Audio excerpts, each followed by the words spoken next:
Good evening, everybody. We having a good time? Are we happy?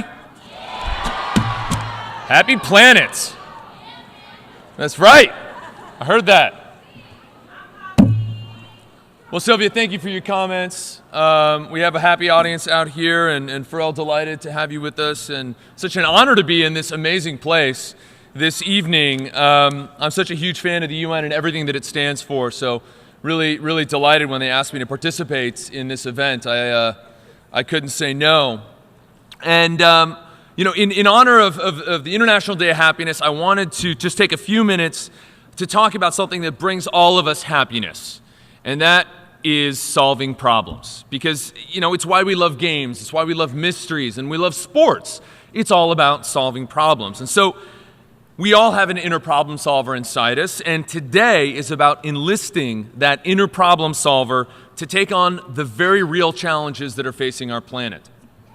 So as you heard earlier, I'm an explorer and environmentalist. I actually come from three generations of explorers: my grandfather, Jacques Cousteau, my father, Philippe Cousteau.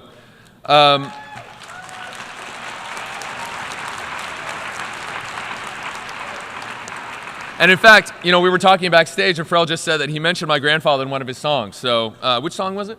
Life is a Fish. Life is a Fish. So we all have to go. If you don't have that yet, you have to get it. So I actually wanted to tell you, everybody, most people have heard of my grandfather and the work that he did and as a leader of conservation for the 20th century. And they think of a Frenchman with, say, an accent and a red hat, a lanky Frenchman with a funny accent. And the truth, though, is that, he grew up in the south of France, and he didn't start out with a passion for the environment and conservation. He actually wanted to fly in the Naval Air Force in France at the time. He wanted to be a pilot. And unfortunately, he had a car accident and broke his back, so he was washed out of that program. It was a terrible tragedy for him. And he was told to swim in the Mediterranean every day to rebuild his strength. And so despite the tragedy, he did that, what the doctors told him, because at first he couldn't even walk. And he was given a pair of goggles by one of his senior officers, and to see everything that was beneath him. Because you have to remember, now how many of us grew up with Finding Nemo? Fans here? Right? I've seen that at least 1,000 times myself. Pharrell, you like that? Sylvia? I know Sylvia loves that movie. Well, forget Nemo. People didn't even know what Nemo was back in the 1930s and 1940s when my grandfather started out. All we knew about the ocean was what we dumped in there and what we pulled out in our fishing nets. And so my grandfather was very frustrated, and a lot of people think of him as a conservationist. I think of him as a problem solver, like everybody in this room. And fundamentally, he wanted to solve problems, and he started to realize he wanted to spend more time underwater. So what did he do? He met an engineer, and he invented scuba diving. He wanted to take documentaries, make films, and share with the world what he was seeing. That technology didn't exist. So what did he do? He worked with designers, and they made waterproof cameras to film documentaries underwater. The undersea world of Jacques Cousteau was born of his desire to solve problems. And then over time, it became not just a problem about how to share the oceans and all the wonder and incredible things he was seeing with the world. It became about protecting it, because he saw what was happening to the oceans, the devastation of this incredibly important system. And he wanted to solve that problem. And that's what inspired him to help pioneers. Ted Turner called him the father of the conservation movement. It was because of the problems that he saw that he wanted to solve. And, at the time, it was about overfishing and pollution. And today, as you heard, and as one of the themes of tonight is really about climate change. And as we've understood the complexities of nature, we began to understand that climate change, ocean acidification, these are the great challenges facing us in the 21st century. I mean, think about that. It's affecting every one of us every single day. I mean, who knows someone that was affected by Sandy? Anyone? Devastated this city. Sea level rise, these extreme storms, all of us are being touched today and right now by the impacts of these things. From islands in the South Pacific to the island of Manhattan. We are all in this together. And as Pharrell mentioned, it threatens the fundamental rights that all of us deserve: the right to food and air and water and freedom, a roof over our heads and stability. And unfortunately, we still don't even understand the whole picture. One of the scariest things I think of climate change is that all of our predictions have been too conservative. The world is changing more rapidly than any scientific projections. For example, Arctic sea ice has melted faster than even the most conservative scientific predictions. And the Arctic is the air conditioning unit of this planet. It may not seem important on a day like today, but in the middle of summer when it's 95 degrees out, you'll remember. And I spent some time recently with a crew from CNN. I'm a special correspondent for CNN, and we filmed a documentary up in the Arctic about trying to answer some of these questions of why is the world changing so quickly. And I just brought a quick little clip that I wanted to share with you to give a little sense, transport us from here, the United Nations, to the Arctic, just for a moment to see a little bit about what that's like. If we could run that. Well, this is home sweet home for an entire week. It's an unheated tent, so of course I'm dressed in all of my Arctic gear. We are literally right on the ice. We've been at this for about 7 hours. Half dozen people on shifts. We have maybe half an hour to go. It's like minus 20 degrees out and I have a thin fleece on. This is hard work. This hole is for experiments. So what we're going to be doing is taking samples of seawater and collecting organisms that live in the seawater. Only 5 feet of ice separates me from the frigid waters of the Arctic Ocean below. Trekking through this barren land, it's hard not to imagine that I'm walking on the surface of some distant planet.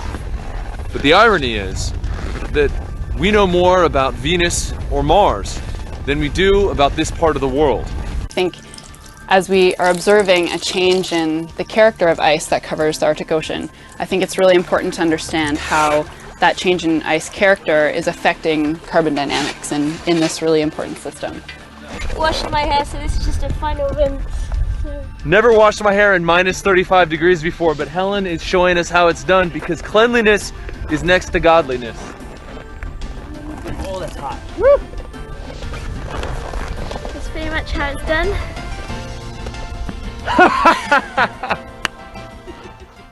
No trick.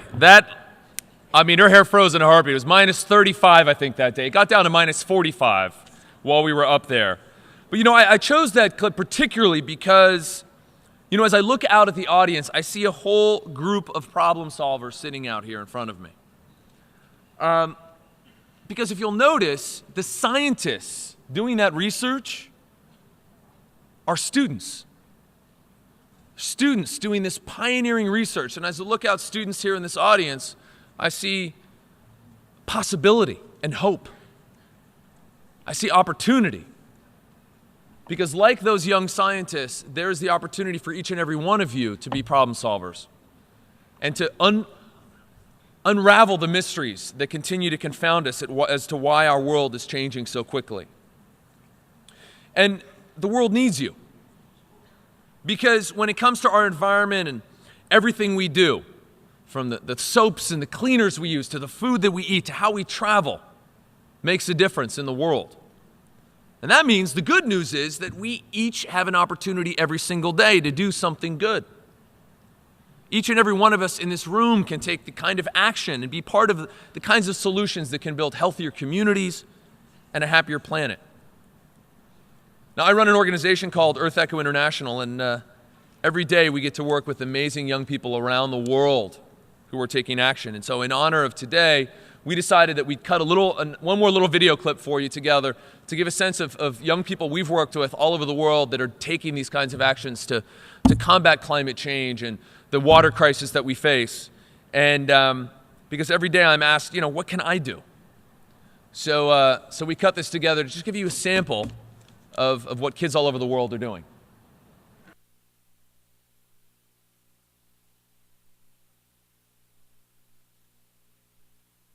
What happened to the oysters over the last few years? Do you all know?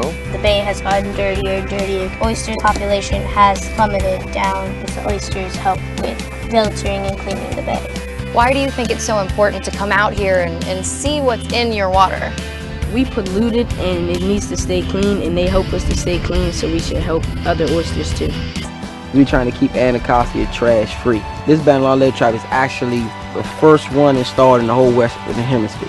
We get the trash out of the Bandalon litter trap that catches all the trash and the organic debris that goes down. How much time does it take for this much trash to accumulate? We clean each one weekly. Last year we recorded 11,000 pounds of trash we got out of here.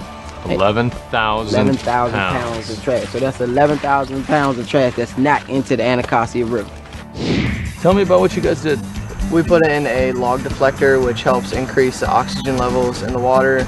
It increases the habitat for fish, and it deposits silt downstream. There was some pollution in the streams, but I didn't realize the true extent of the pollution.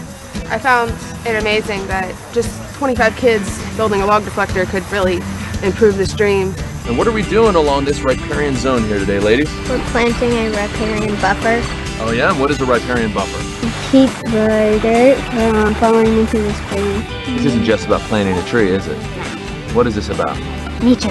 Helping the environment. Because one thing leads to another. So what you've been doing here as part of the service learning program? We participated with the FOR, Friends of the Rappahannock, their river cleanup. So we pretty much help organize it and get all of our volunteers to help them what to do. Everyone passes by the river and everyone sees trash, and it's not something that you want to see all the time. So we just decided to do river cleanups. That way it can help our community look better. So right now we're planting some bulrush grass. We're trying to reduce the excessive amount of nutrients that come into the system. So we'll be planting along with our great group of students from Colombia, Ecuador, and Peru, and we're super excited. 18 estudiantes junto con 3 profesoras y estamos plantando esto. Entonces lo que hacemos es que con esta herramienta hacemos el hueco en el piso y luego plantamos.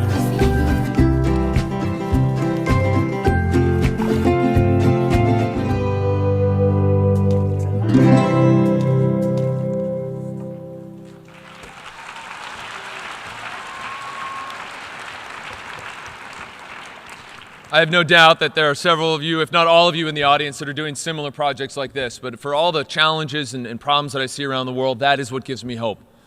Endless hope that we can innovate and build hope for the future and take action that can turn things around.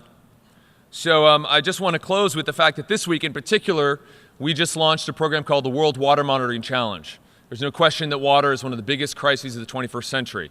And that program is launched this week. It's in 120 countries. Millions of people participate. It's the largest world water monitoring program anywhere in the world at monitorwater.org. And so we invite each and every one of you to participate in that. Get a kit, participate, test water in your communities, and be part of the solution.